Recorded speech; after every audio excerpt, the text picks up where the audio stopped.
There we are. Welcome, Talya Baldwin. How are you this morning? I am ever so well, thank you. And your good self. Yeah, not bad, not bad. I was just saying, a little bit cold, unseasonably cold here. Usually by May it's nice and at least warm, if not hot. Yeah, waiting for that change in direction of the wind to come back to the south or the southwest, so we get a bit warmer. Yeah. And where are you calling us from today? So I'm in Hebden Bridge in West Yorkshire, home of hippies and artists and alternative growing collectives and chickpeas. Uma Whole Foods, yes, indeed. Indeed, in the whole food.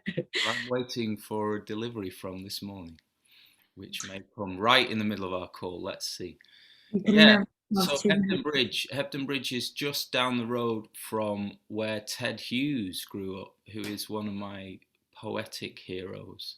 Yeah. Um, Somebody who so completely communicates the land and nature and wild animals and the weather and all those things, who really, of all the people, of all the poets that I like, I think he's probably my favorite or my biggest influence. Just seems to somehow have connection to the source, like, and be able to kind of communicate it in a powerful way.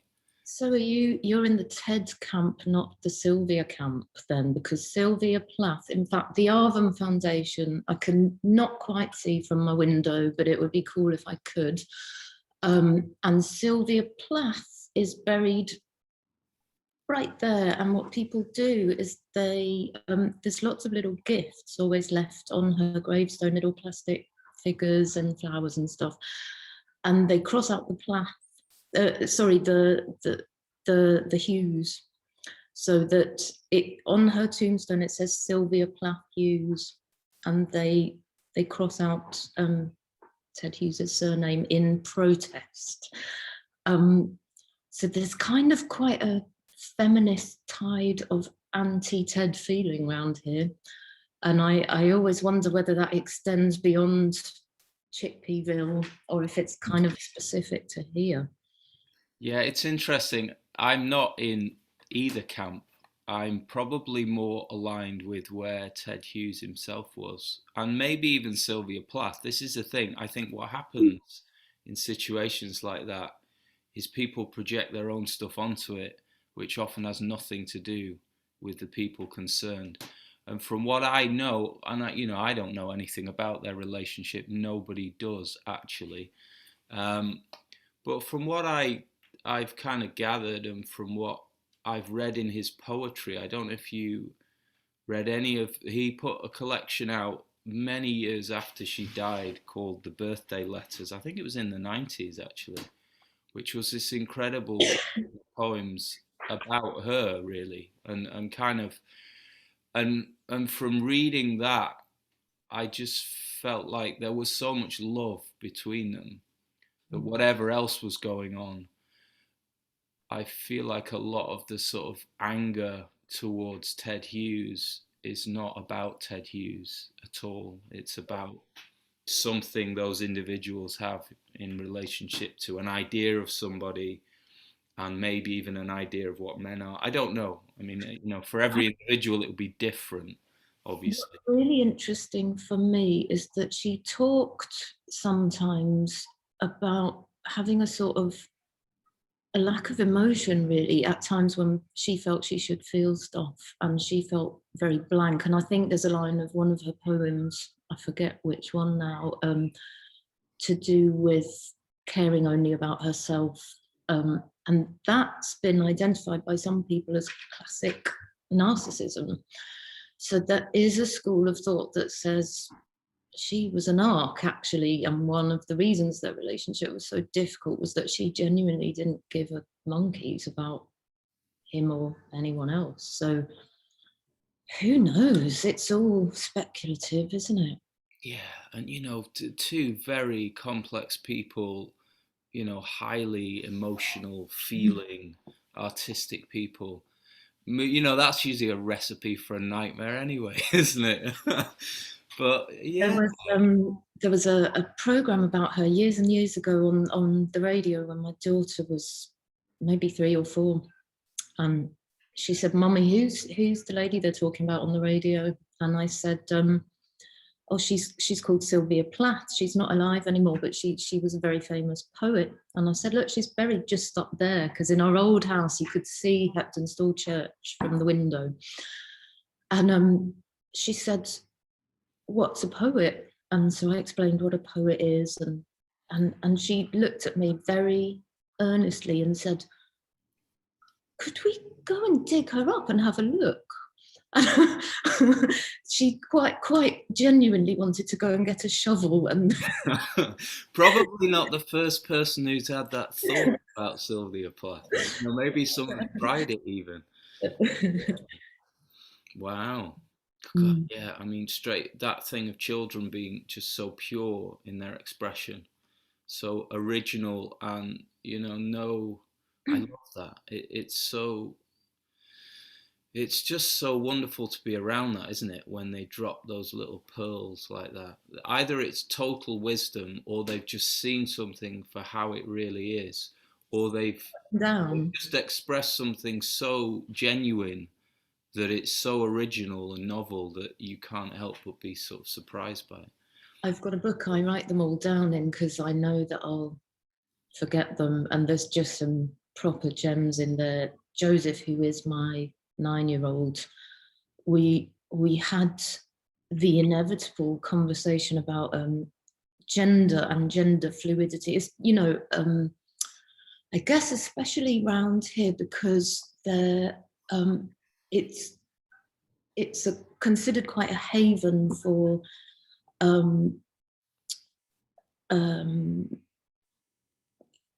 very open-minded attitudes, or particularly open-minded attitudes towards gender and gender identity and trans culture and that sort of thing. So, it's part of their lives. They see it around them, and so they ask about it. And when they were little, it was often stuff like, why do I have a mum and a dad and my friend's got 2 mums? And we had those conversations.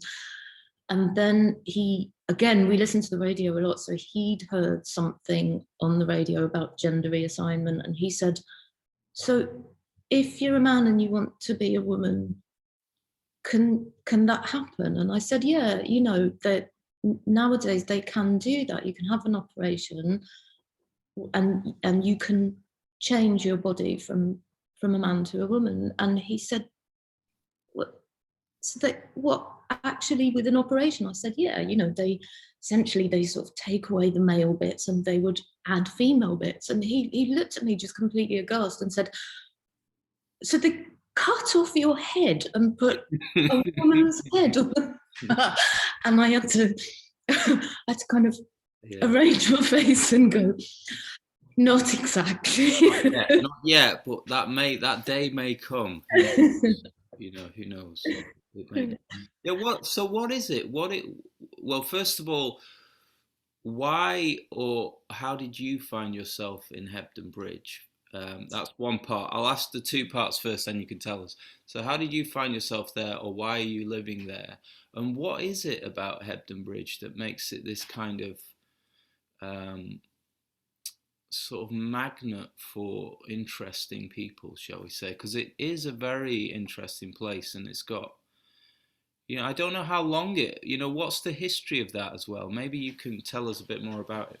Well, okay, so first of all, I am not a eminent historian in this particular area, so if anybody ends up listening to this who is from the area, they might get cross and say I'm telling it all wrong, in which case I apologise in advance. But what I do know is that, like a lot of towns around here, Hebden's got this really rich industrial heritage. So it was a mill town. The mills, that infrastructure is all still here. So we really live amongst chimneys and, those northern lights, rows of windows.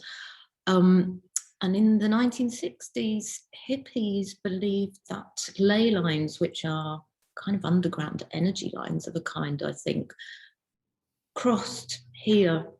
So they felt that it was a particularly sort of meaningful or spiritual point for them. And that was kind of concurrent with that post-industrial sort of, you know, the mills were going. And at one point, everybody around here would have worked in the mills. My old house was a mill worker's cottage. And in the hearth, you could still see there were kind of axe marks where you could see someone had chopped wood for the fire. So I had this lovely sense of being a part of something that had gone on for hundreds of years. So hippies moved in the 60s, and then came waves of kind of other people who felt that they were more on the fringes of society. So artists and writers and musicians. And I guess as a result of that, it got a reputation for being quite left field and quite organic and quite open-minded. And then I think it became known as a place where gay people could live quite freely and perhaps with less fear than they might have been able to do in other places. So that kind of became, especially in Yorkshire. yeah. Well, I'm joking, but I have to sort of confess that I'm from the other side of the Pennines, so there's a kind of there's a healthy rivalry between Yorkshire and Lancashire or Greater Manchester, where I'm from. But yeah, I've always had this impression that maybe Yorkshire could be quite hard if you were a little bit unusual or slightly different from the mainstream. But that could be entirely my red rose prejudice, you know. I mean, my mister is Lancashire born and bred. He lived in Burnley all his life until he moved down to London, which is where we met. And he talks about much the same thing. I mean, Hebden is a funny enclave because it's this very lefty bubble in quite a few. You just drive up the hill and all the farms have Union Jacks flying outside. You know, I'm Jewish, I grew up in Israel. Do I make song and dance about it? The truth is, not really. Or if I do, it's kind of advisedly, and that's not because I have an assumption that people around here are particularly racist. I think it's just complicated. That stuff is complicated wherever you live. But yeah, he talks about, I mean, he got beaten up in Burnley just for bleaching his hair in the 90s when hair bleaching was a thing. Just before we met, he'd got battered by someone who bizarrely was riding his bike through the park at night, and someone stopped him, asked him for a lighter, took the lighter and put it in his hand, and then used it to beat him up. So, you know, laugh about that. It's a horrible thing, but I guess in time, things like that, in a way, you laugh at stuff like that, I think, because it is so uncomfortable, really, the reality of it. You've just said a word that I haven't heard for years: battered. I love that expression. That's such a Manchester expression as well. That's an expression I grew up with as a kid. People I don't think of it as that northern. Totally. For me, it is anyway. Just when you said it, I just got this kind of connection back. Oh no The schoolyard, people getting battered. It's such a great expression. It's so visual, not visual. It's so visceral. It's so kind of descriptive somehow, and I guess that the way it's pronounced as well. You know, it fits very well with the northern dialect, doesn't it? Battered. I had to learn a lot of. Mark's mum, my husband's mum, is not with us anymore, but when I first met her, she had a lot of like local idioms that I felt like a right southern plonker because I just didn't know. She said, the first thing she said when we met, we pulled up outside their house in the car, and she came to the car And as we got out, she said, "Do you want a lift?" And I thought, she oh, she wants to drive me from the curb To the what, in house. another vehicle? Because to me, "Do you want a lift?" means, "Do you want me to take you somewhere in a car?" Yeah, yeah. Or do you want me to carry you to the Yeah, yeah, yeah. Whereas here it means, "Do you want a hand with that?" Yeah. But I just, so poor lady, she's such a lovely woman, and my first response to her was to go, "Oh, yeah." It's cracking flags. That's another one. Which again, I was just like, but that's Is it's so hot. It's making the flagstones crack, cracking flags. it's so rich, all of that. I love it. I've been in Norfolk now for nearly 20 years, and there are so many beautiful phrases that I guess it's dying out in a way as people are more kind of homogenized by being online and stuff. Because I feel like the kids that are growing up now that I see around here, they're not strongly having a Norfolk accent because there's such a mix of people Yeah. at school and coming and going, and they're exposed to all this culture online, which is completely mixed up now. So I wonder how, whether those things will really die out. Because whenever I hear any kind of dialect or strong sort of localized phrases, it's so beautiful to hear. It's so kind of rich and yeah, just fascinating and so original, so creative. You think about the number of accents in a small place like England, and I suppose it must be the same wherever you go in the world. Just a few miles down the road, and people speak differently. I think about, Well, especially where I grew up in Manchester. So Manchester and Liverpool, like 20 miles at most apart. The accent is so different, at least to our ears. Maybe to someone further away, they sound similar, but they're so different. And Burnley, you're saying I've Burnley. always said, yeah, he's always said, Yorkshire, it's so different from Manchester. I think historically, I mean, not even going back so long, but Mark has always said that not so long back you could tell which street in your town someone came from because the accent would vary. And he's always got this theory that because his family worked in the mills and his grandmother worked in Queen Street Mill all her life, which is the one. It's beautiful, and they've preserved it as a kind of heritage place. But if you've ever watched The King's Speech, it's the mill that they're all in there when they turn on the wireless to listen to the King. She worked there all her life, and he says that because of the noise of them, if you hear them working, the noise is phenomenal. And he says that a lot of local idiom developed because people had to be economical. They had to shout above the noise, and they had to communicate without faff. So you get all these really terse expressions that just say exactly what you mean without any fuss. And I don't know if there's any truth in it, but I quite like the idea. Yeah. It's so the whole industrial heritage is such an important part of the north of England. Yeah. And as a kid or growing up in that, with the, you're seeing the kind of ruins of it really as a kid. Where I grew up, there were old mill buildings, and they were being demolished and taken down and repurposed and or just abandoned when I was growing up. So it was, but it was so much a part of the fabric of life. And a lot of those places like Hebden Bridge, so many of those towns across the Pennines, in fact, all the way from, Leeds to Manchester, a lot of those towns only are towns because of the Industrial Revolution. I mean, maybe all of them, in fact, because they were just little villages in the middle of nowhere.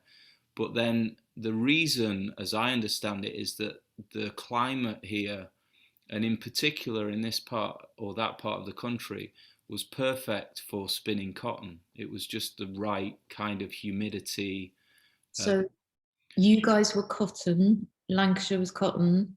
Yorkshire was wool. So I think Okay, as you got over to the east side, where I guess it was drier, because the east coast is, I I guess. can't remember the way round, whether it's the slightly damper side that's better for the cotton or anyway, there's some slight Well, difference. it's definitely cotton on the west side because that they were cotton mills that were around where I was growing up. And my grandparents, my nana used to work in a mill in Rochdale, I think, when she first started out early on. Um, and it because it's wetter, all the weather comes from the west side. So I guess, but then it will drop its rain up on the Pennines, so that middle bit may have been a mix of both. I don't know. It's interesting. It'd be nice to find out that. Um, but that's why. So that's why these towns existed, and I guess they were mills, so they were probably powered by the water, by the river, or that's why they're called mills, right? Because something had to power the machinery. Yes, and we've still got one of the water wheels in Yeah. town, still there. And yeah, I mean, we're at the convergence of two rivers, the Hebble and the Calder.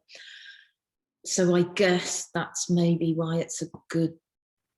God, I don't know. I don't know actually, because the cotton mills, I don't even they would have been coal powered, right? Once the I don't industry. know. Maybe they were a combination of both, because you would certainly have water power there, because you're very much, you're sort of steep sided, aren't you? You. But I mean, if you look at the infrastructure here, that it's completely blackened, like all the buildings. And what they used to do, apparently, is that some of the chimneys were next to the building, but some of them would be kind of run underground, and they would pop up in the woods. So if you walk in the woods locally now, you see these chimneys sprouting up. It's like kind of slightly Angkor Wat. Of course, they're coal power, because that is the chimney. That's the kind of the sort of signature of the mill, isn't it? So what am I thinking? Maybe when they first started, the Before few the around the river, but yeah, obviously the whole coal thing was going on, especially in the north as well, wasn't it? So yeah, and the chimneys. Fred Dibnah, another hero of mine, who was dismantling or blowing up and taking apart the chimneys, who trained as a steeplejack, who was actually maintaining and looking after chimneys. Essentially that was the job. But then, obviously, as things were being demolished, it became his job to take them down safely, or relatively safely. Yeah, of course, it must have been. And the sort of smoky chimneys, the dark satanic mills. In fact, that's what it is, isn't it? Yeah, yeah, yeah.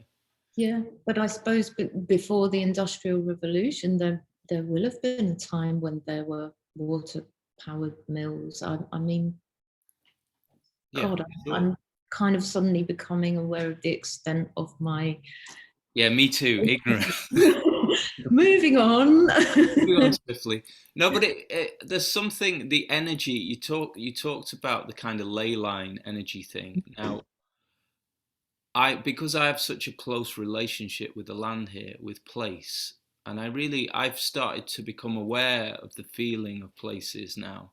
So what might have just seemed like crazy ideas to me now has some kind of relevance, or some kind of validity, shall we say, if I can experience it myself. And I realize there's a sensitivity issue here. Like, you can train your sensitivity to feelings of energies and things. And there's definitely a feeling in different places that I go to. And I do wonder if Hebden Bridge doesn't have some kind of energetic thing going on. And massively, the landscape always shapes or influences the culture. And if you think all that water energy, the way that the land is shaped and the rivers, and you're saying it's a convergence of two rivers, those are powerful places. And I wonder if it's no accident you get somebody like Ted Hughes being born in a place like that, where the land speaks so strongly that if you had that inclination, a slightly poetic nature, it's such a strong broadcast from somewhere like that, that give it, that when somebody like that meets an energy like that, an incredible expression happens. And I don't know, I mean, it's fascinating to me. I don't think it's just pure accident, or it's just kind of an idea. It'd be interesting to know if way back in the past, if there was some sort of significance to the place, of a spiritual nature, or even pre-Christian. I wonder what the ancient history of that area would be as well.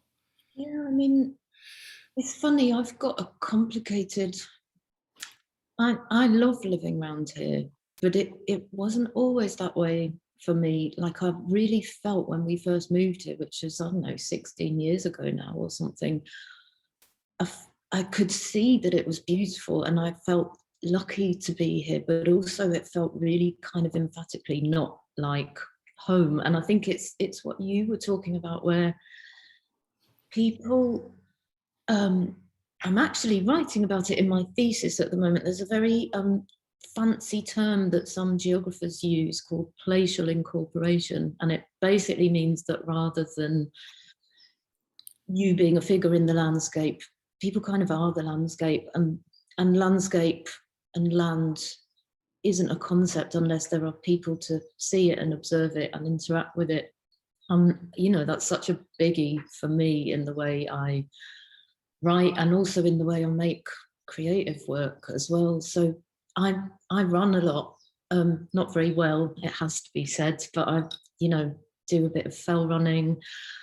And for a long time I was running up on the moors and thinking, I really feel the kind of barrenness up here.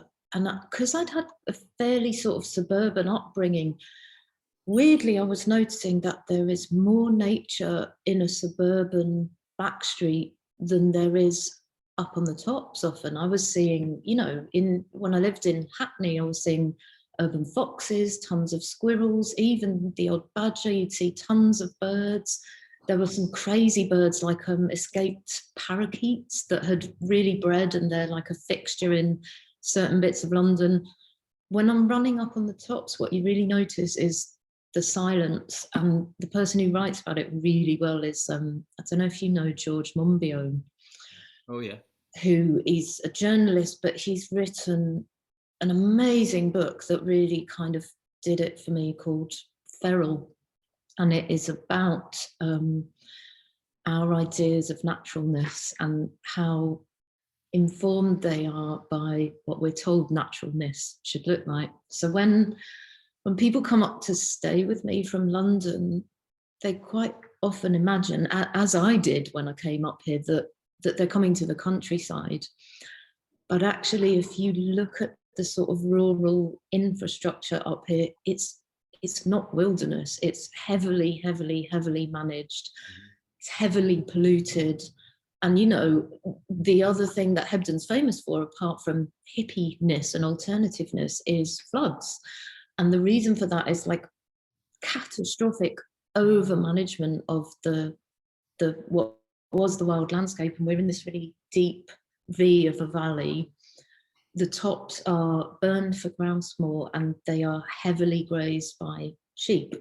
And I didn't know until I read George Monbiot's book that sheep are not an indigenous British species. They are a Mesopotamian animal.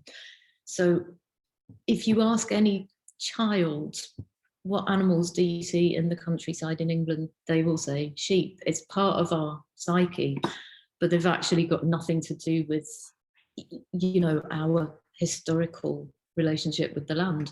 And so they impact the soil, and they eat all the highly absorbent plants that would once have soaked up moisture.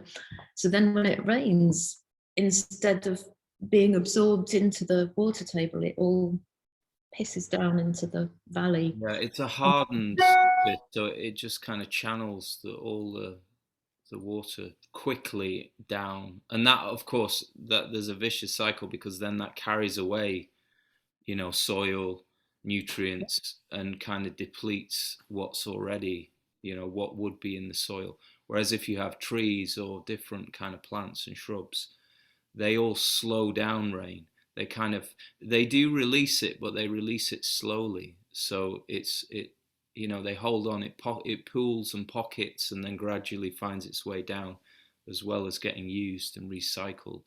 So yeah, it's a massive. In Scotland, huge areas of Scotland are like that. It's grazed so heavily, where there would have been forest, or at least kind of a mix of kind of open land and woodland. And yeah, I wonder, there is a more of an awareness of that, I guess, growing, but it is a problem, and that combined with increased rainfall, which is what we're getting now, it just increased weather anyway, means you're going to see that kind of flooding. Yeah, and I mean, more and more and more, oddly, it's, I mean, clouds and silver linings and all that, but it's one of the bizarre reasons that we've ended up being lucky enough to have this crazy building is because it was so damaged by flooding that nobody wanted it, and we kind of managed to, it went up for auction and nobody bought it. It is right in the flood zone, so there's a lot of risk attached to it. And I think one of the things we've had to accept, not just us but anybody who lives around here, is that flooding is going to become a part of our lives now. So it's not about doing that anymore. It's almost about, I won't say welcoming it in, but finding ways to live with it.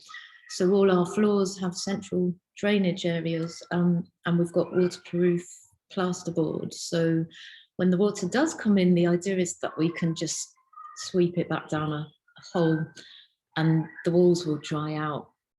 Ultimately, it's going to happen.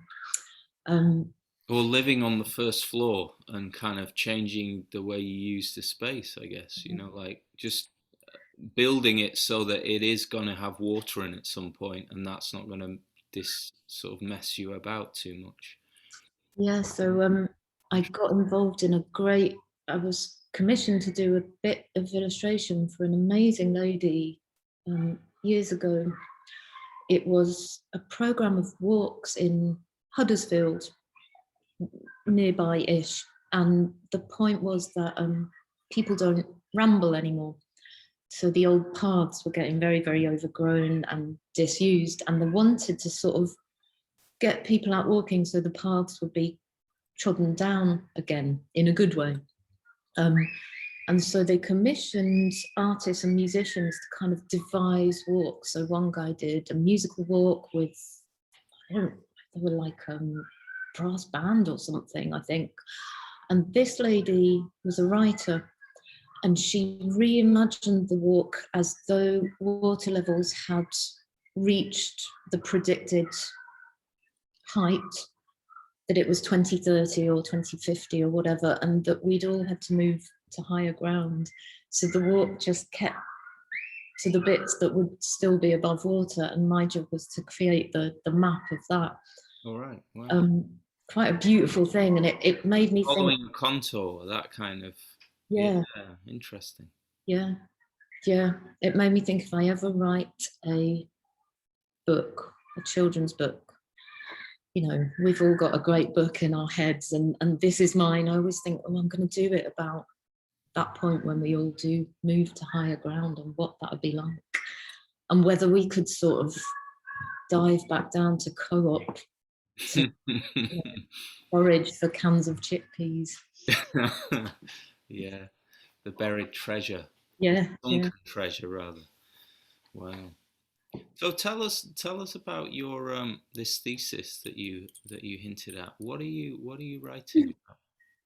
What am I doing? PhD, isn't it? It's a PhD, yeah. It's a funny thing. I mean, PhDs are big and convoluted, and they evolve, which means that every time someone asks you what is it all about? You kind of say something different, and then you question yourself. But really, to start from the very beginning, I used to teach at Bradford University. I taught observational drawing with an amazing illustrator called Simon Manfield, who is from Edinburgh. And we both got laid off at the same time. They were closing down courses left, right, and centre. Hours went because numbers were low. And they said thank you and goodbye. And we sat in a cafe and said, what are we going to do now then? And he said, have you ever heard of St Kilda? And I said, no, I haven't. And he said, it's an archipelago. It's 140 miles off the Scottish mainland. So it's Britain's remotest outpost. There used to be a community there, and they elected to be evacuated in 1930. There were 36 of them left by that point, down from a couple of hundred.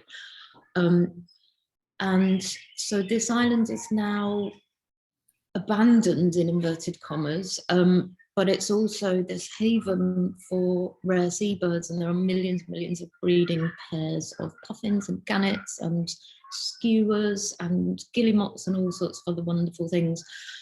And my practice has always been about, if I could sum it up, I would say making the invisible visible. So drawing stuff that other people don't necessarily think is interesting enough or grand enough to draw. And I thought, abandonment and people who are living on the fringes and who don't necessarily feel that they belong with the mainland, and endangered seabirds and outliers, this kind of ticks all my boxes. And so I got interested. And we were going to do a big project together, and then we realized that our interest was sort of diverging slightly. He wanted to make portraits, I wanted to do other things. So I thought, I want to do this as a PhD, and I was very lucky and I managed to get some funding. So it's become really about otherness. Otherness of, because the St Kilda story, for people who do know about it, is billed as this massive Scottish tragedy. Oh no, they were these kind of salt of the earth people who lived in great harmony with nature, and they were wild and free, and how marvelous. And then religion and modernity came along, and tourism, and did them over, and they couldn't survive anymore, and so they all died out. And there are people who will tell you that the St Kildans are extinct. And I've always thought, but that's not bloody true. This is billed as a story of failure, and it's not. It's a story of phenomenal resilience, really, and the bravery and tenacity to go, do you know what, it's not working out for us here, let's go somewhere else. And what is beautiful for me is that really they were doing what the birds do, which is to migrate, you know, every year on a particular day. Every single one of the millions and millions and millions of puffins, it's phenomenal. You wake up one morning and they're just gone, and the cliffs have been white with them for months and months of the year.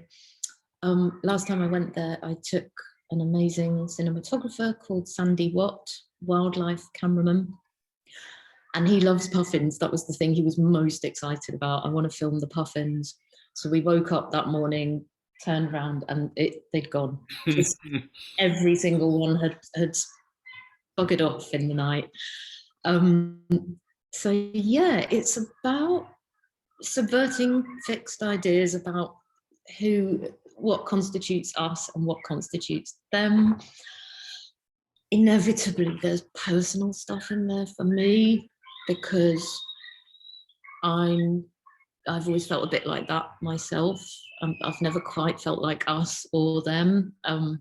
Seems like wherever I go in my life, there's someone going, oh, you don't quite belong here, do you? I'm Jewish, my dad isn't Jewish. My heritage is, he is a Scouser with Cornish roots. My mum is a South African Jew with Lithuanian heritage, and my Lithuanian branch of the family left Eastern Europe during the pogroms, which were coups on Jews. Some of them went to Bulawayo in Zimbabwe, which was then Rhodesia. And some of them started up a kosher butcher in the East End of London. So weirdly, I've always lived in Hackney and kind of wondered, again, this ties into the stuff you were talking about, which is to do with being pulled towards place for no obvious reason. And St Kilda, like, God, there's something magical. If you read the visitor's book, it just says over and over again, bucket list, bucket list, bucket list. When you get there, there's nothing there, right? There's no gift shop, there's no cafe, there's the empty cottages and the silence and the calls of the seabirds, but it does something to people.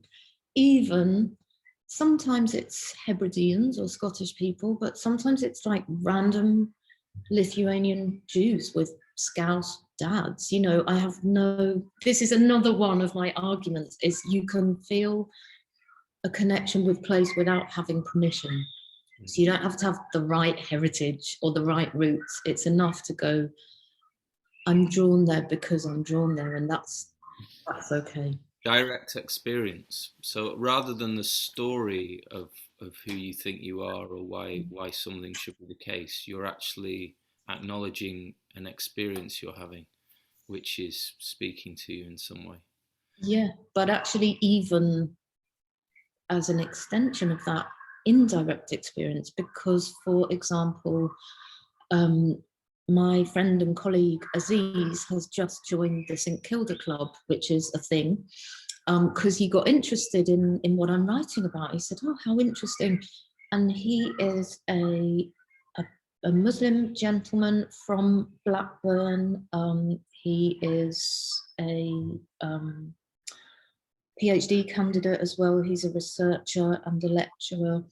He has, he lives in a landlocked part of the world. He has no obvious religious, cultural, or heritage linked to the place. And he's never been there. Maybe he never will. This is the interesting thing about St Kilda. It's very, very difficult to get there. So if you look on the UNESCO World Heritage site, you will see these are places of special importance for everyone. And one of the things I'm writing about is, well, what does that even mean? Why would any one place be special to everyone? I mean, special maybe to some people in some ways, right? But also it's really expensive to get there. It costs hundreds of pounds. You have to get all sorts of permissions if you want to camp there. And this idea that it's really inclusive and really available to everyone, it's not available to everyone. You have to have the money. If I tell you the journey is a round trip of 5 hours on a little boat and you will puke yourself inside out all the way there and all the way back. I have never been so sick in my life. There's a great quote from Mark Twain about seasickness.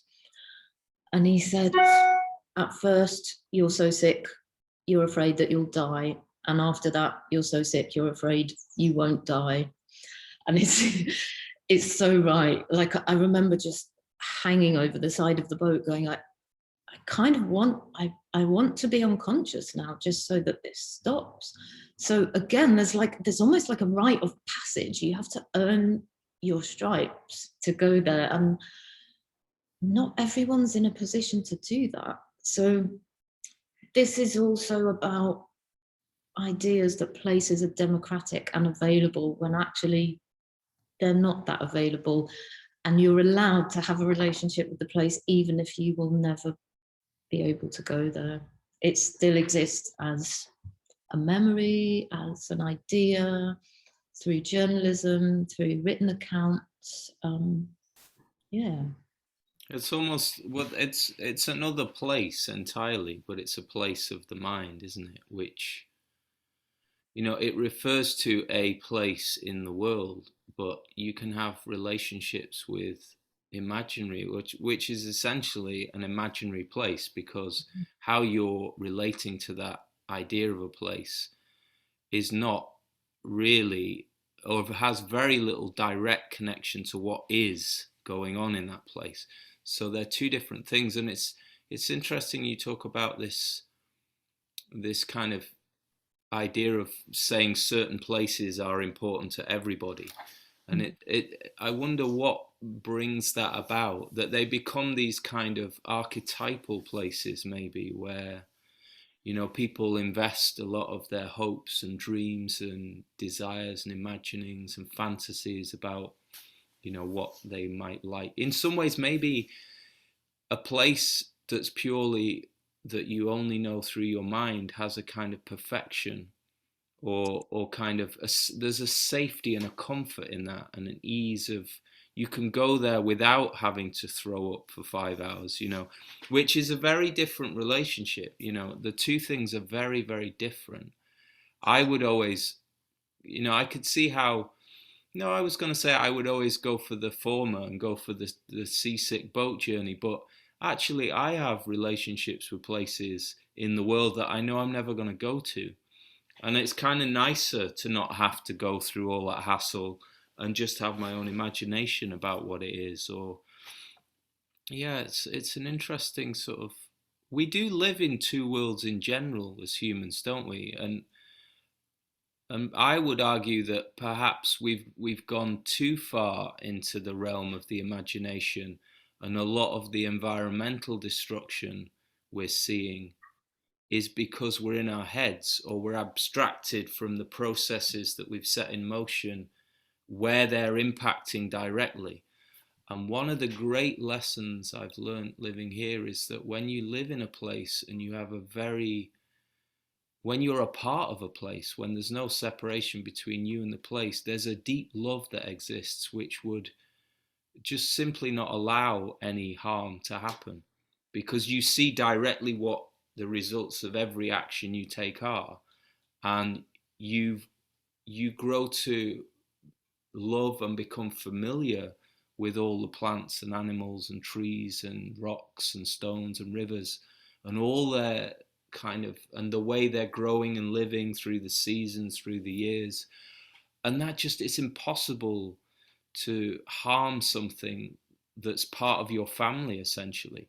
So I wonder, it's an interesting, we're at this time where we're almost on the point of extinction as humanity, because we've abstracted ourselves from direct experience of place. And I guess I'm feeling called now to sort of communicate the importance, and even facilitate people having the experience of connecting with the land. And and you do that through your body. You talked about running up on the moor there. The best way to see a place is to be physically engaged in something, because you're already in your body, and then through your body you connect to the greater body, which is the land. So it's yeah, all fascinates me right now, that kind of the the struggle between those two things, between the imaginary and the real, or the actual and the kind of conceptual.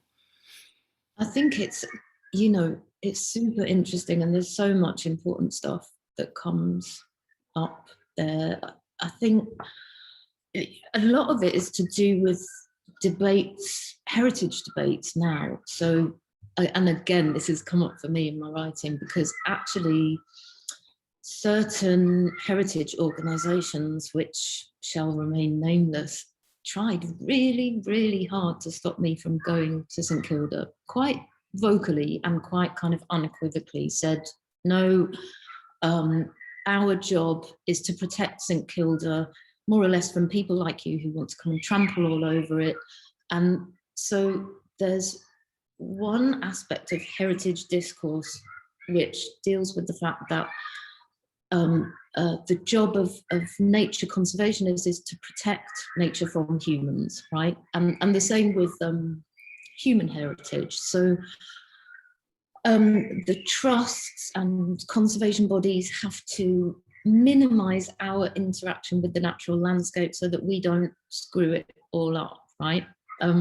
What I'm saying is, yeah, but then what you get is a situation, just as you say, where people don't have an embodied or physical relationship with the landscape that they're in.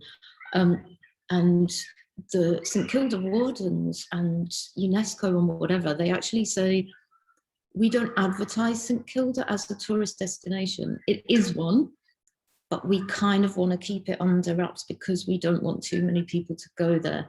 But then when you look on the site, it says amazing World Heritage Site of value to everyone. So for me, there's a contradiction there. If you genuinely, if that's your aspiration, you want it to be of value to everyone, it has to be visible.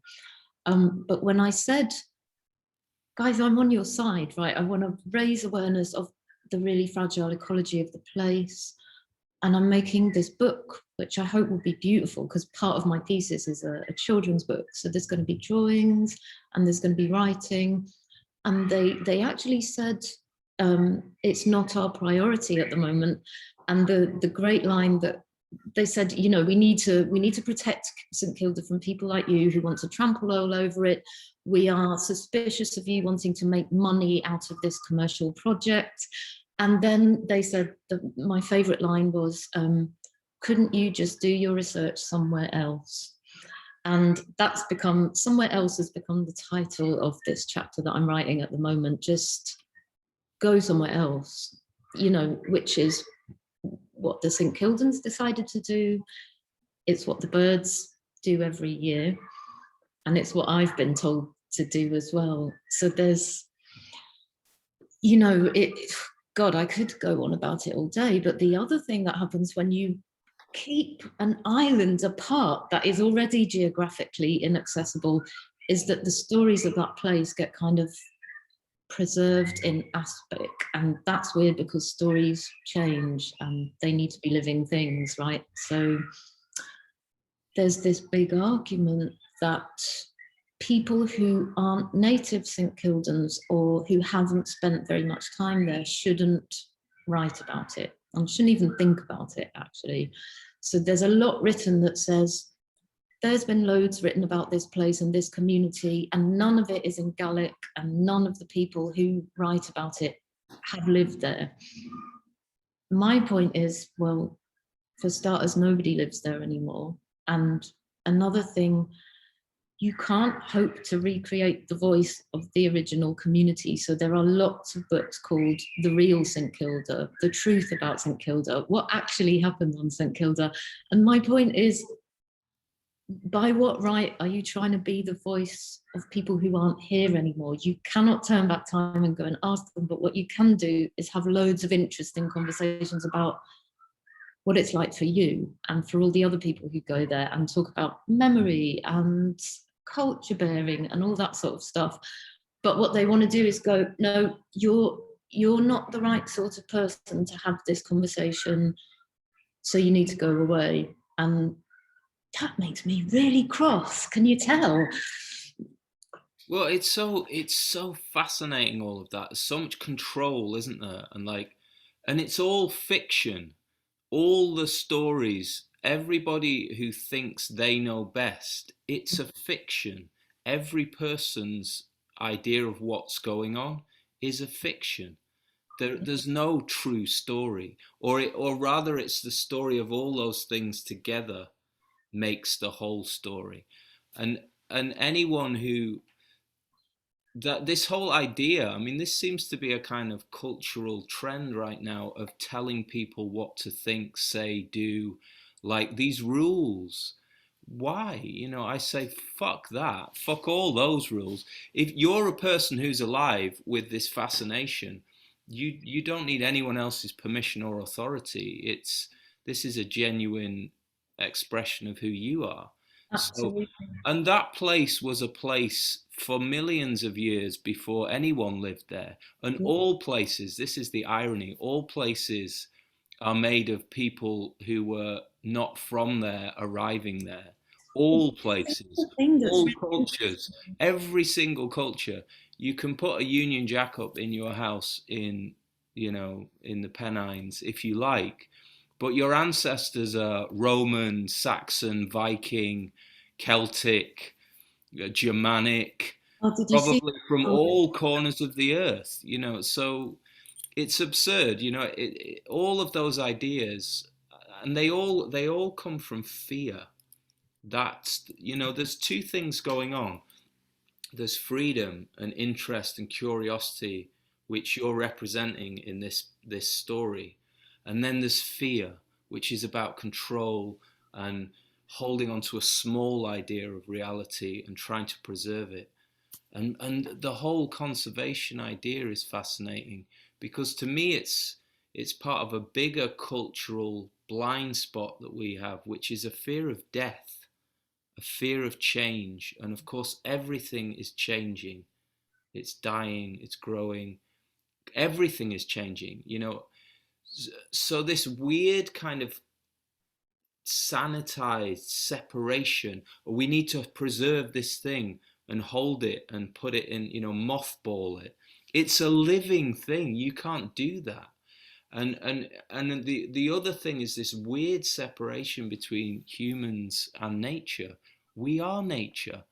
So people going to a place, I see both sides of it. It's true that if there's a place like that that's very special, and it's in this time we're living in where we've kind of changed so much of and compromised so much of the environment, it is valid to want to hold on to and protect to a certain degree areas that are special for other life forms and have respect for that.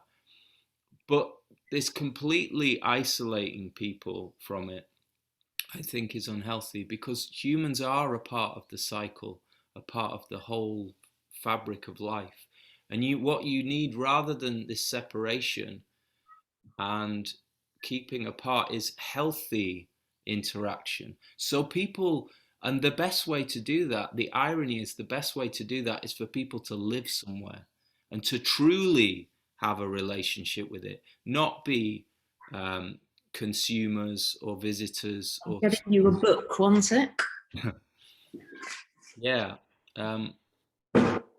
So I love this book. It's The Common Ground by Right, Richard. Richard Brady.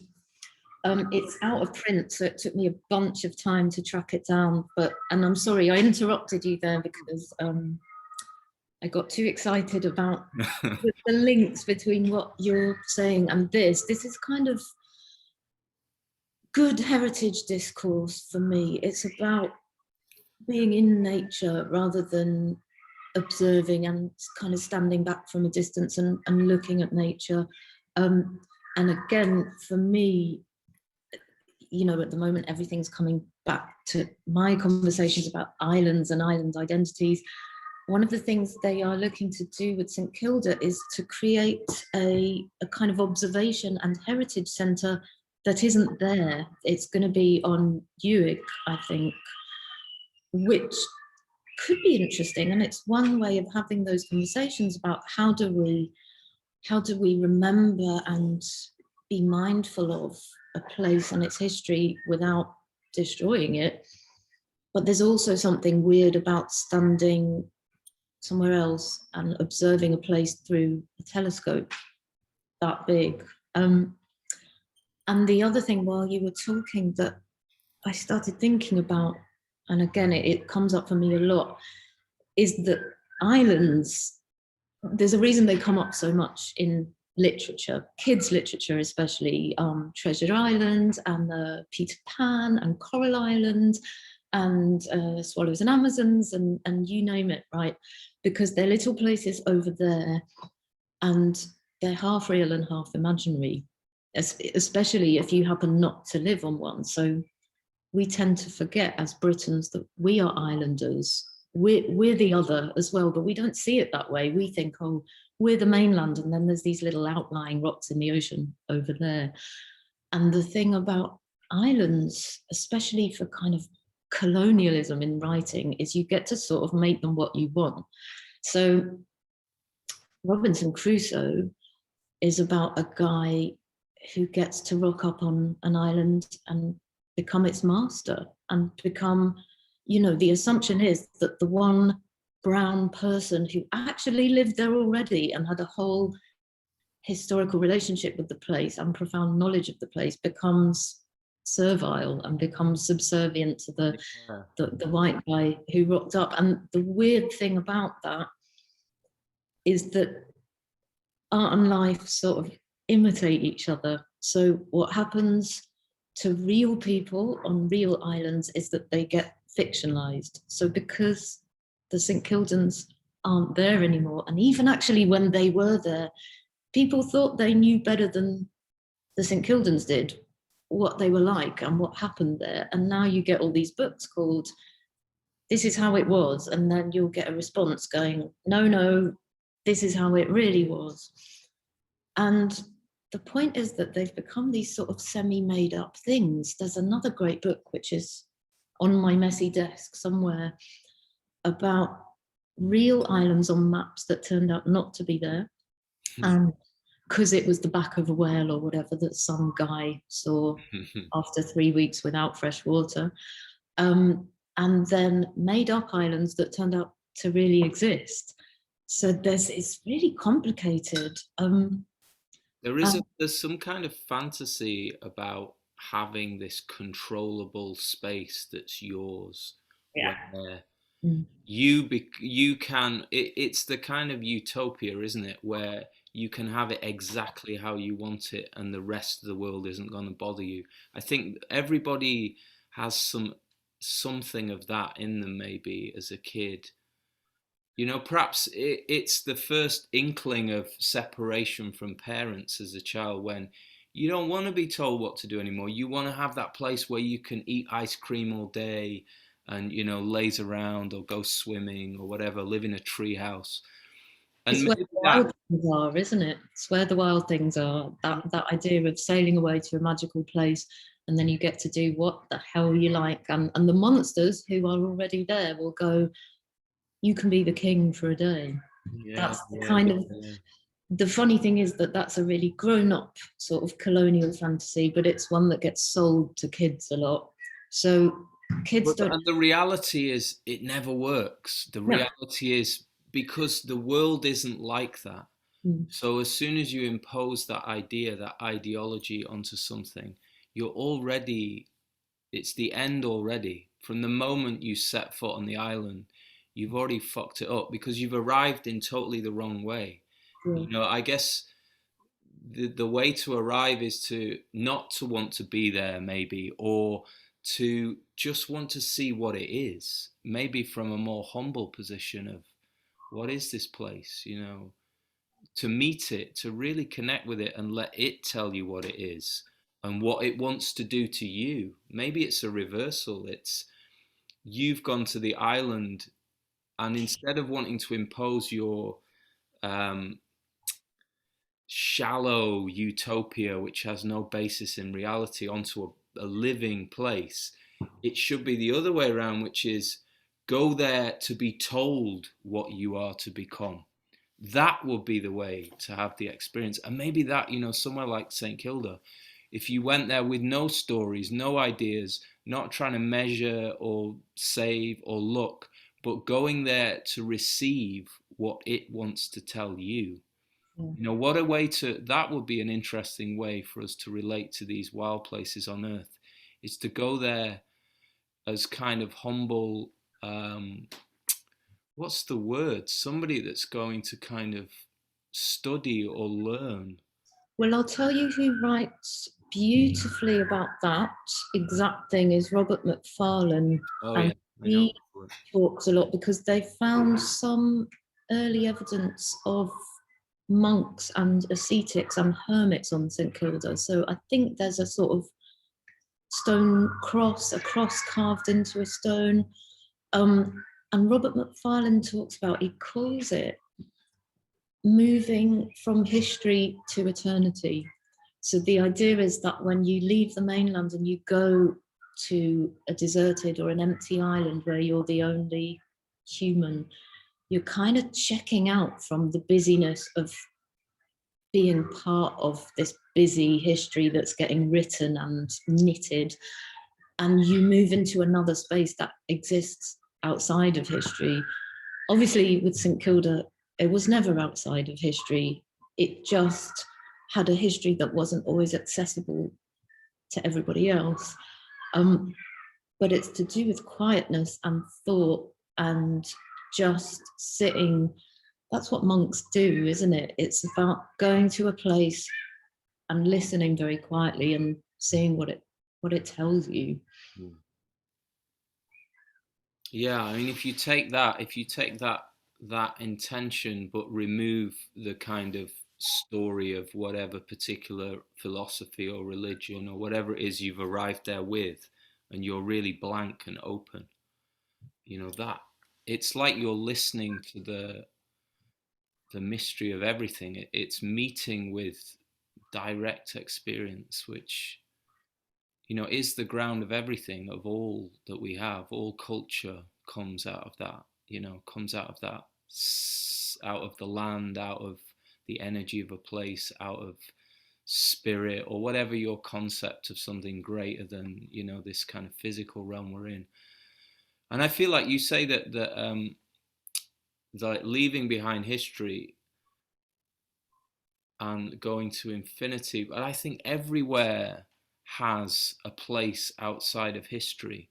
It's just another layer that you can access, but you can only access it if you switch off your knowing, your intellectual knowing.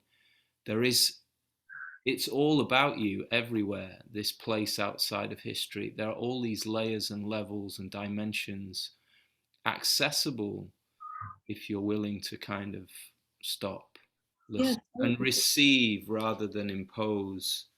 You know, the, Well, I think it's about wildness a lot of the yeah, time. It's about checking out from the obvious signs of human activity, and that's one of the other weird things about this whole conservation agenda, is that it's about the management and promotion of wilderness. And actually, is that a contradiction in terms? St Kilda is one of the reasons people love to go there, is because it's billed as one of the last true wildernesses on earth. So you can go there, you can check out of history for a moment, whatever that actually means. You can be in a truly wild, windswept, abandoned, remote, distant place. Um, Lots of people take issue with those words, remote and distant, because they're not helpful for the history of the community that lived there. But also, St Kilda's massively managed, and the same goes for other, even here, the crags, our local woodland, billed as the kind of almost like the the, the alpine forests of the north of England, and they're beautiful and they're havens for all kinds of wilderness, but they are managed. There has to be a certain amount of dead wood so that fungi can grow. There has to be the thinning out of certain kinds of trees. And it's another reason this book is great, because what Richard maybe talks about is symbiosis between people and nature. So it's not always just about leaving everything completely alone. Yeah, great book. absolutely. I mean, that's one of the. It's the interaction of all species that makes for the richest, most diverse, most healthy environment. And it is ironic that they're wanting it to be left alone, but it is managed. But they're kind of accidentally showing themselves in that moment that it does need people, and that healthy. I would just say that the thing that's missing from that is that it's all kind of ideas and intellectual, the relationship, and as a payoff you get some nice time in nature. But what if you were completely in nature and you were just living in nature, and you had a whole real 24-hour day relationship on all levels, emotional, physical, mental, spiritual, with that place?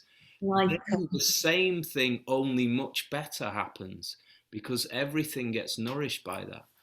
And it's that uh, just taking that extra step, because all of those people who are in, who work for those organizations, they totally love nature and they mean well, but they're seeing it through this bizarre, abstract, scientific, reductionist lens. Humans are separate. It's this bizarre cultural construct that we've got into, that we are destroying the planet. It's so arrogant. It's so absurd. Of course, we're not destroying the planet. The planet is doing humans. The planet is doing, glyphosate. The planet is doing pollution. This is the planet. This is actually nature expressing itself. It's such a strange way of seeing the world. And so, I started listening to the audiobook of Henry David Thoreau, who I thought of because he's the ultimate, what if we were nature and we lived in it in a fully immersed way. And I've got overactive narrator sensitivity, and if someone's even got a slightly annoying voice, I've returned so many audiobooks now that Amazon. It's hard, that one, isn't it? It's got to be the right person reading it. Have you had the cross email from Amazon yet saying, I got one saying, we're on to you, lady, stop returning audiobooks. But yeah, I mean, he did immersion in nature pretty well, I think. I guess I'll find out if I find someone with a less annoying voice. Yeah, Walden is that's the real thing. That's how you actually do it, is you just have to live it. You have to completely live it. And I feel like the thing I've been shown, and I didn't set out to do this, but I did it in retreat. I kind of left London and retreated from the world, and then the land here kind of nursed me back to health in a way. But then it started revealing things to me, and it's so rich and deep and beautiful and nourishing and loving, and everything we could ever need is right beneath our feet if we're in right relationship with it. And it's so profound, and it's got all the things that we do and all the addictions we have to kind of fill the holes that we are. The land and human connection and connection with this greater than self has all of the things you could ever need, and it's not addictive and it's not unhealthy. It's kind of deeply fulfilling, and it is just that I'm seeing that more and more, that it's so simple. Everything we could desire is right there beneath our feet if we can just relate and find a harmonious way of relating to it. And it gives and gives and gives and gives and gives, and it gives more than you could ever need. And and it's constantly moving and changing. It's alive, and all the animals and plants and everything is kind of speaking to you and loving you in a way all the time. And it's that. And maybe when we go to these extreme places like St Kilda, it's so powerful that it breaks through all those screens and layers and ideas that we have and hits us directly, and we get that communication that normally somebody like Ted Hughes would take them to kind of feel it and then relay it back to the population to remind them that it's in them too. But I think maybe if you go to places like that, it's so strong, the signal, that it gets through to almost anyone.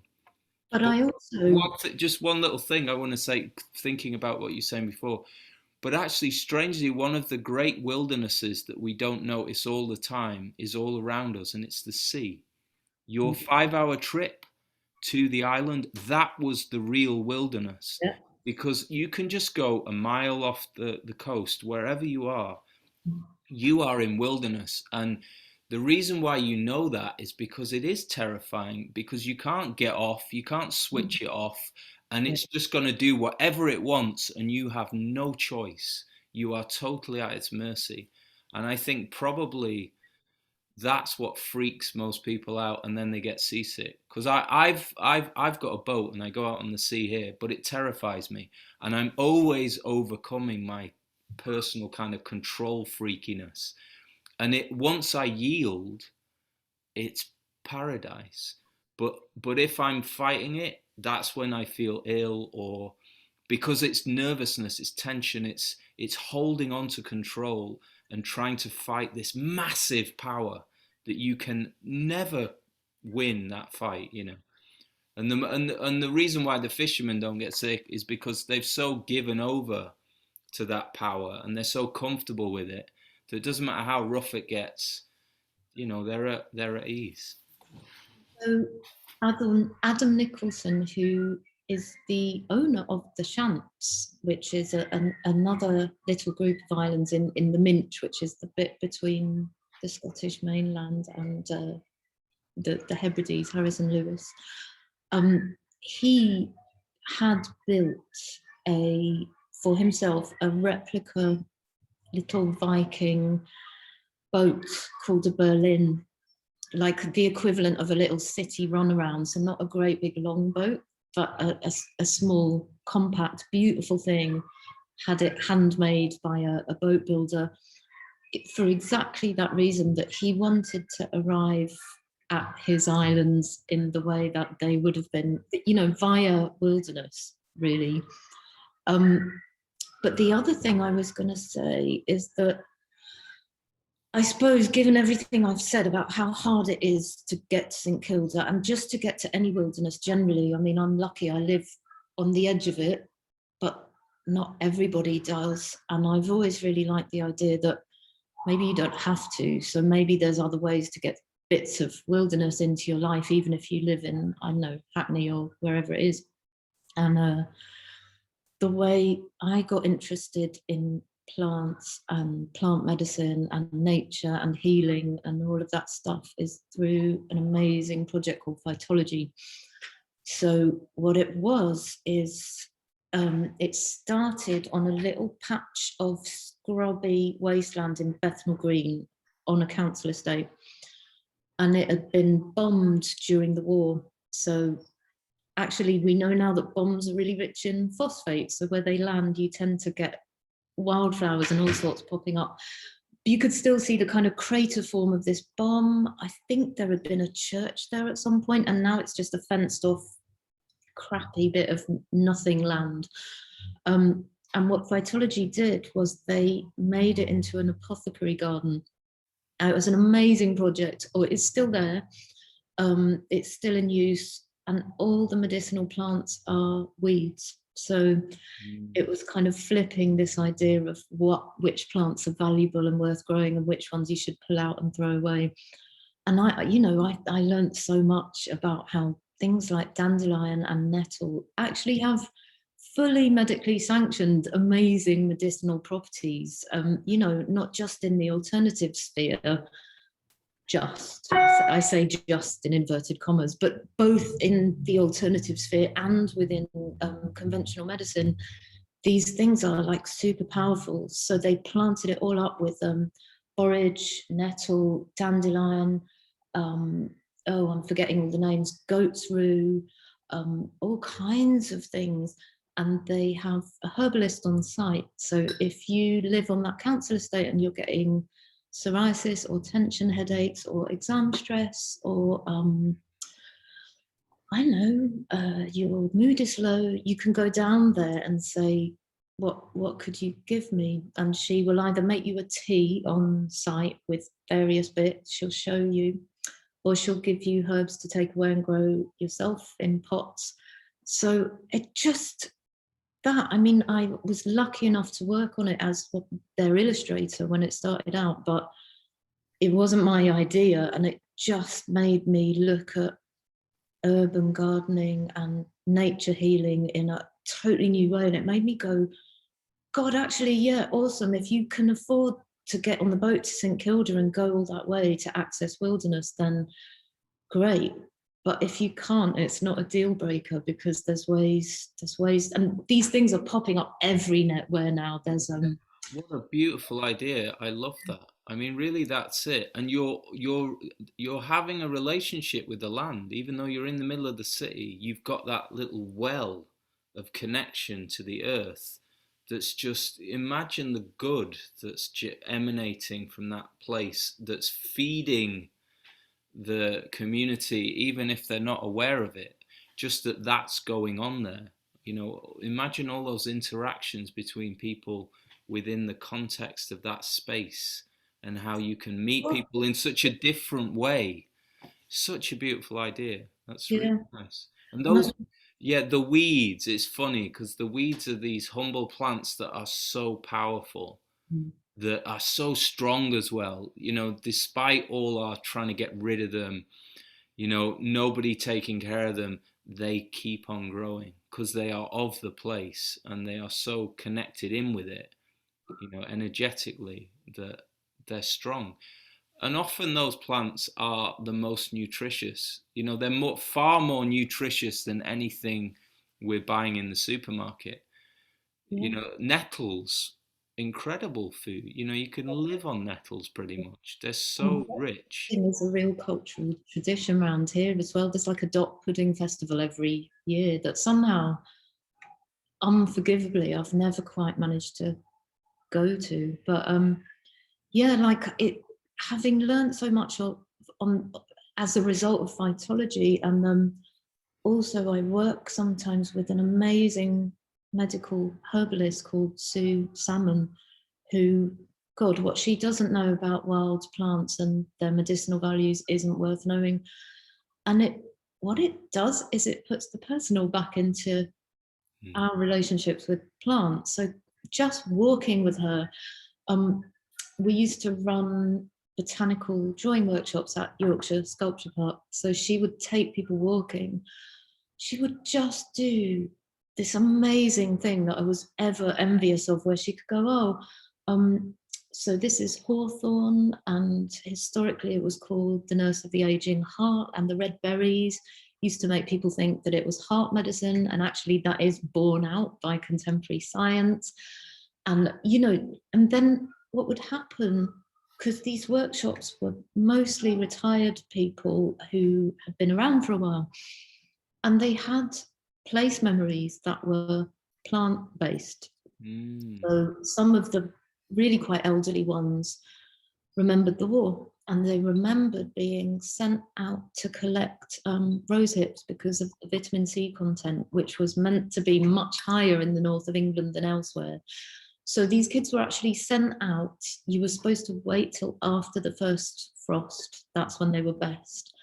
And they would forage rose hips and bring them back. But she's, and gradually all these people started to contribute their plant memories of childish names that they had for things, cleavers, for example, that Mm. we used to stick onto each other.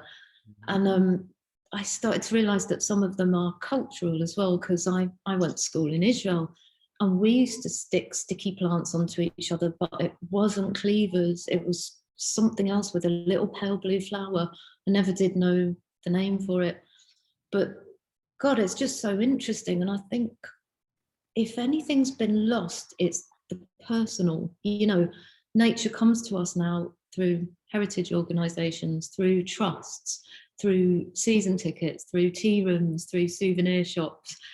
And what we don't have is our own little nature stories that just they don't have to mean anything. They don't even have to be that interesting. But the one that it's found its way into my thesis, and it is a St Kilda one.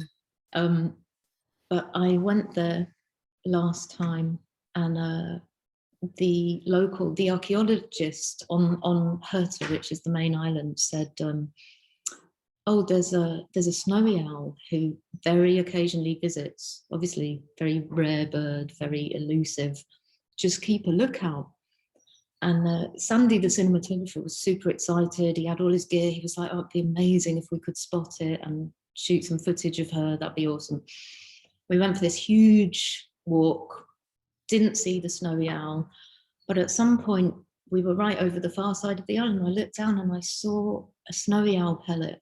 And I was like, oh, And I picked it up and I realized that I'm holding this little story in my hand because it's a record of everything that where that bird went. You could trace it like a map, what it ate. You know, it's a tiny little narrative right there.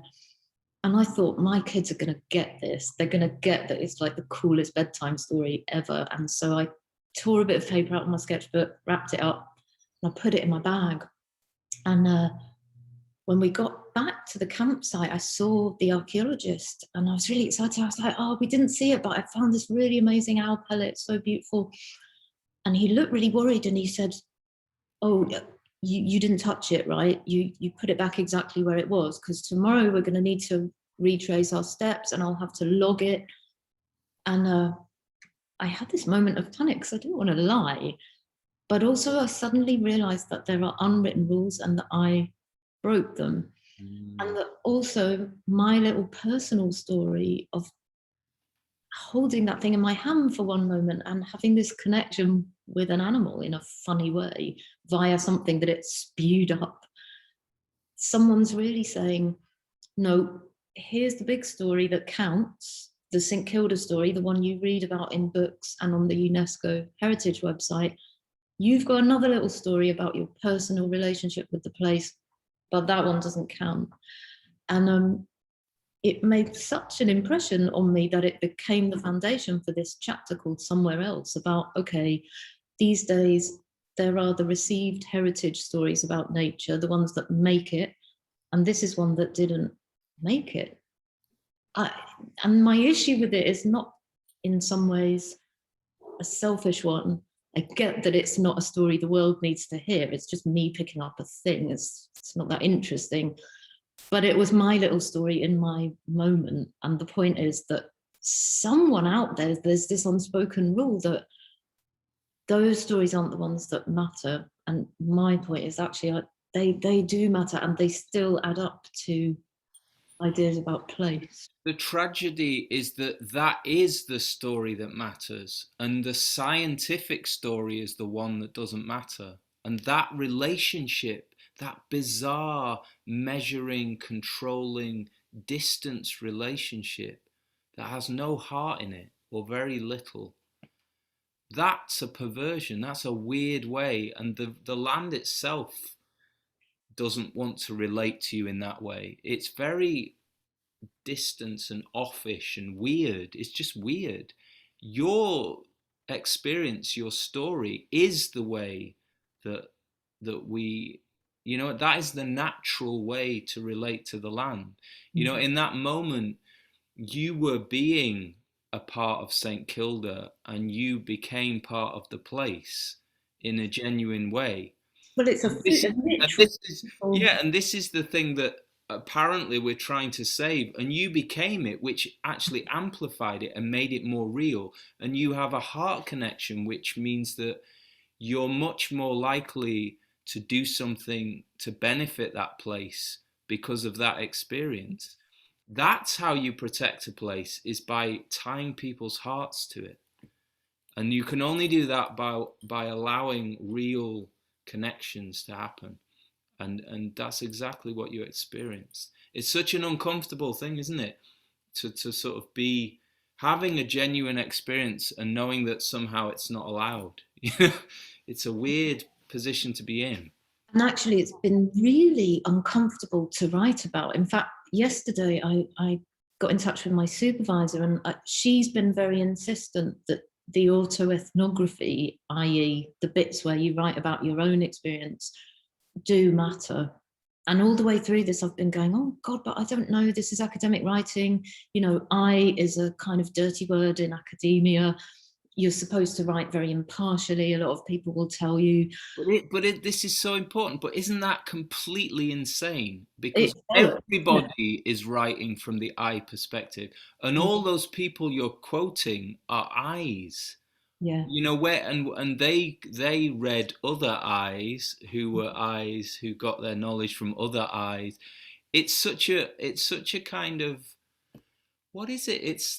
It's so fake. It's such a pretense because it's just not true. How can you write objectively? How can you do it from a a dispassionate, it's a lie fundamentally, And weirdly, strange accepted lie, it came up on the radio yesterday.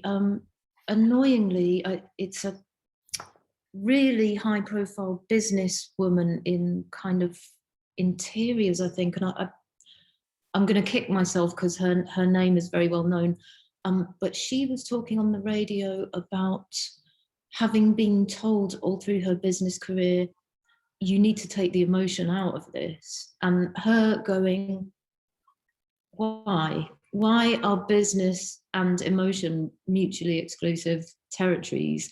And I guess I only just thought of it while we were talking just now, but it's the same with academia. Like, why do you have to take the emotion out of it? And I mean, weirdly, the discomfort of writing this stuff was massive for me. I sat there for like hours going, really? Does the world need to know my fucking self-indulgent story about picking up an owl pellet? And it was like pulling teeth. And when I had written it, I read it back and cringed, because once the floodgates do open and you start really coming at it from your own perspective, I mean, all kinds of tangential stuff wormed its way in there. It became all my stuff about being liminal and about not belonging, and about that stuff got in there about Jewishness, actually. So I have ultra Orthodox relatives in South Africa who were appalled by me, because in fact, a very old lady there who I'd never met any of them before, but I remember going there years ago when my parents were living out there, and this old lady referring to me, pointing at me and using this really derogatory term, which I won't even say because it feels awful, but it's a term for like a non-Jewish or non-Jewish looking woman who is a bit too light-skinned or light-eyed, and the association is that she's kind of cheap or slutty. And this woman pointed at me and used this term, like, she's not a nice Jewish girl, she's a bit cheap and tarty because she's kind of a bit blue-eyed and whatever. And so in that moment I was like, oh, I'm not a proper Jew. I mean, we have this jokey expression, I'm not Jewish, I'm Jewish, as in, like, I'm a crap Jew. I've always been Jewish. Yeah, Jewish. But then later in my life, and I wrote this stuff too, I went and volunteered at a refugee charity in Leeds for asylum seekers, predominantly Syrians, Libyans, one or two Palestinians. And we had this interaction. They were all lovely, but I would become aware that they were looking at me sideways, very politely and without animosity. But then it would start, where from? And I'd say, London. And they weren't stupid, they didn't buy it. They were like, no, come on. I remember this one guy saying, your eyes like mine, your skin like mine, where are you from? And it became this elephant in the room. And my lovely and very wise Syrian asylum seeker friend said to me afterwards, don't tell them. And I was like, yeah, I get it. And the tacit understanding was not that these people are racist, but that my ethnicity is suspect somehow, and that it doesn't do to advertise it. So I was left with this, okay, so I'm too slutty and not Jewish enough for the old South African lady, but I'm kind of too Jewish for comfort in this environment. And so that found its way into this story about the owl pellet, where actually in that moment, I was kind of going, this is my little funny way of feeling rooted and grounded and picking up something that came from the earth and going, well, I don't know who the fuck I am, but maybe on this rock in the middle of the ocean, either it doesn't matter that much, or that I can get something from this place that has a history of every other bugger who lived here feeling that they didn't belong. You know, they were all they were all just trying to do the best that they could to make it. And every few decades, cholera would come along and wipe them all out. And this idea, again, this idea that they were pure and indigenous is also bollocks. As you say, all peoples are complicated, because cholera would wipe them out. And then the island would be repopulated by people from Harris and Skye. So there's always this big St Kilda narrative about corruption. Oh, we think that some of the original songs and music might still exist, but we can never be sure that they haven't been corrupted from outside. And it's like, well, of course they fucking have. And what would be so bad about that? But what hasn't? That's the process. Everything is changing all the time. Languages are evolving, growing, culture, music. They always are. These are fallacies. They're just fallacies. And they're fears. You know, what's beautiful about your experience is that even though it feels, even though you're being the fragility and the vulnerability of you knowing who the fuck you are or where you fit, allows you to actually have the authentic experience of connection. Whereas all those other people in their certainty are closed, and it's fear that is driving that certainty. It's fear of otherness, and it's fear of themselves ultimately, and the mystery of themselves and who they really are. You know, conformity is always a fear of being yourself and what that would mean. You know, what if I'm just me and it's not all right, you know? It's funny you say that, because I've got a friend who, I think, I've always felt she sees the world in very much the same way that I do. We're quite similar in our outlook and in our sense of our own otherness. And she's got this expression, there are people who she calls the certains. And I said once, what does that mean, the certains? And she said, oh, you know, me and my husband call them the certains, those people who've never had a moment of existential self-doubt in their lives. And I just immediately got what she meant. And it's difficult to describe without sounding kind of embittered in some way. But I went to a conference, an online conference a while back, and there was this young woman, a highly successful graphic designer from a major design agency. And she was one of the key speakers. And she came on the scene. There was hundreds of people in this virtual audience, super confident. She had a very loud voice. She was very well spoken. She was immaculately presented. And I have never seen confidence like it. She just held forth. She spoke off the cuff. She hadn't made any notes. The audience was completely rapt. Everyone, the students were like blown away by her at the end. They were like, that was so inspiring. She talked about being a feminist. Her whole narrative was, I don't give a shit. I just walk in there. I'm a disruptor. I make a difference in the world. If you don't like it, you can fuck off.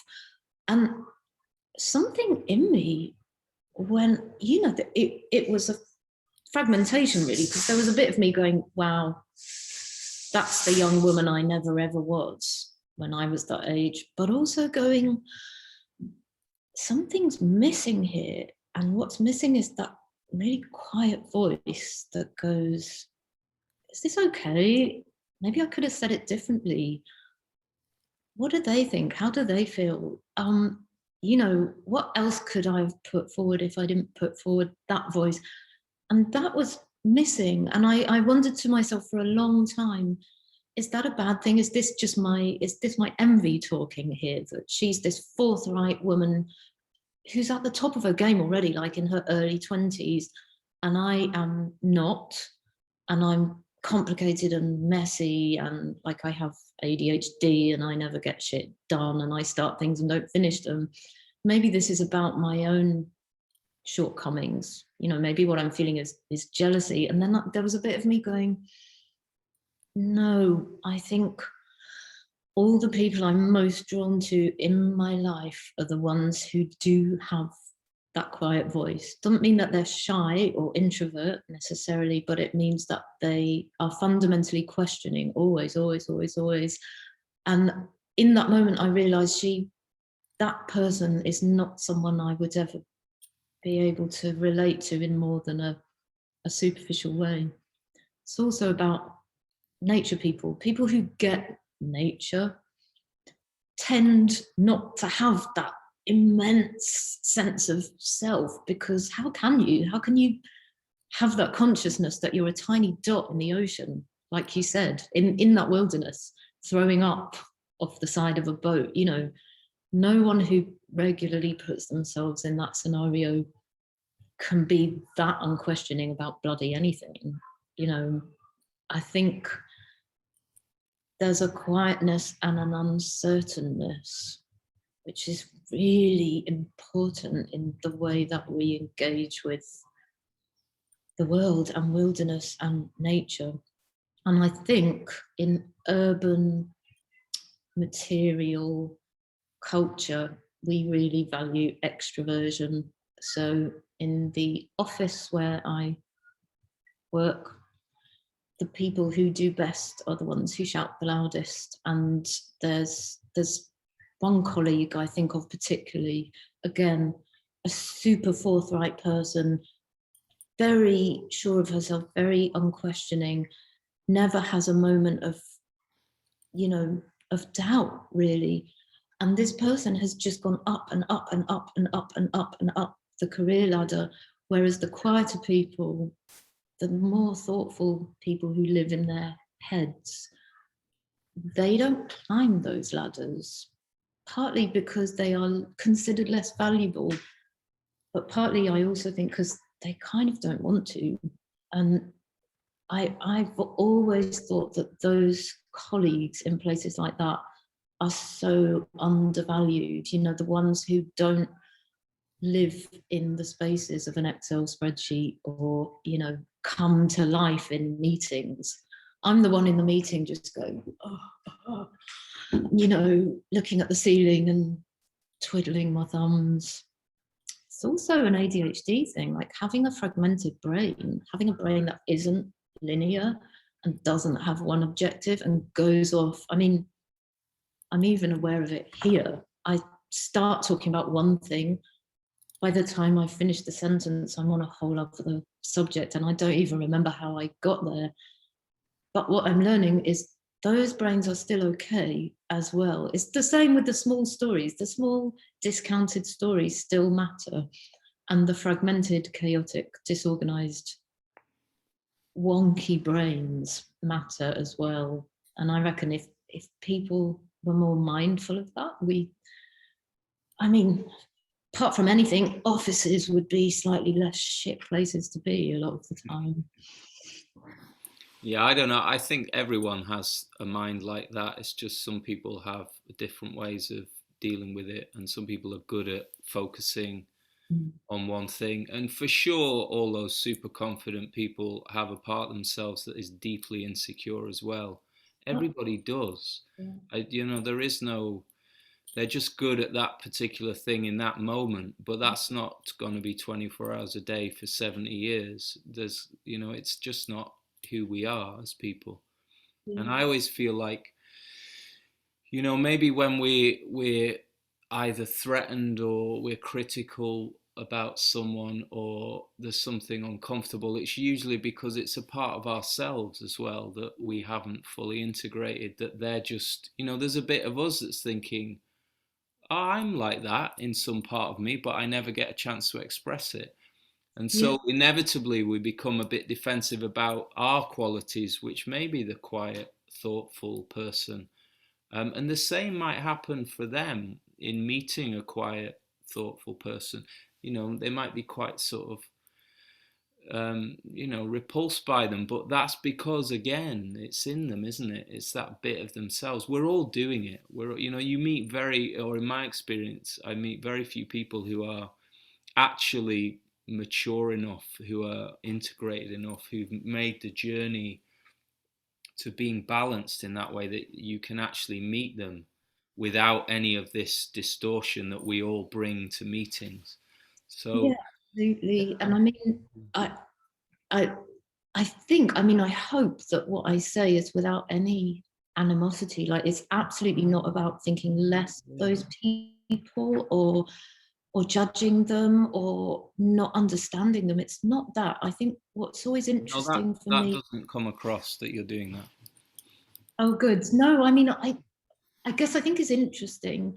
And I also think it's interesting that they tend to have more of a natural place in certain environments, office environments, for example. So it's not that they're doing anything that's better or worse. It's just that they tend to get further. And yeah, as you say, absolutely makes you question yourself. But also, this really central theme for me and what I'm writing about at the moment is as soon as you allow one story to take precedence, even slightly, you lose a bunch of other stories. So my owl pellet story, one of the reasons I really question whether I should tell it at all is that if I tell it, I'm suggesting that it should come further up the hierarchy and that my story, I need to get it out there because it matters. Actually, the reason I told it is not that reason. The reason is that I'm saying it's not that my story is more important. I'm saying that I don't think it's any less important than any of the other ones that are out there. And what it represents is all the other tiny little insignificant stories like it that never make it out into the world. And it's the same with people who are less forthright in office environments. Nobody in that scenario is doing anything wrong or incorrect. It's just that the louder you are, the more your story gets heard. And then by default, it's always a balancing act. If one story gets heard, then that becomes like the received narrative. Mm-hmm. And then other people's ones are silenced, which is maybe a shame. History is written by the victors, right? It's, whoever shouts the loudest, that's the story that sticks. So, which is, it is a good point that the owl pellet story, in a way, is the quiet story, but it shouts the loudest to me. And it would be the thing that would make it more interesting for me as a reader, because it's grounded in authenticity and it's a real experience. The rest of it, it's the least fictional part, because all the other stuff is just ideas being bounced around. This is something that the land said through you. So that's actually the real story. That down. I am writing it down. It's going to make it into the actual thesis, I reckon, because that's a really good way of putting it. We've been talking for a long time. Do you think we just say? Well, I'll leave you with that as a little gift then, because I feel like this is the thing I'm finding with these conversations is once you start, you realize that the conversation could go on for hours and hours and hours. There's so much like territory. I do think of it as a journey.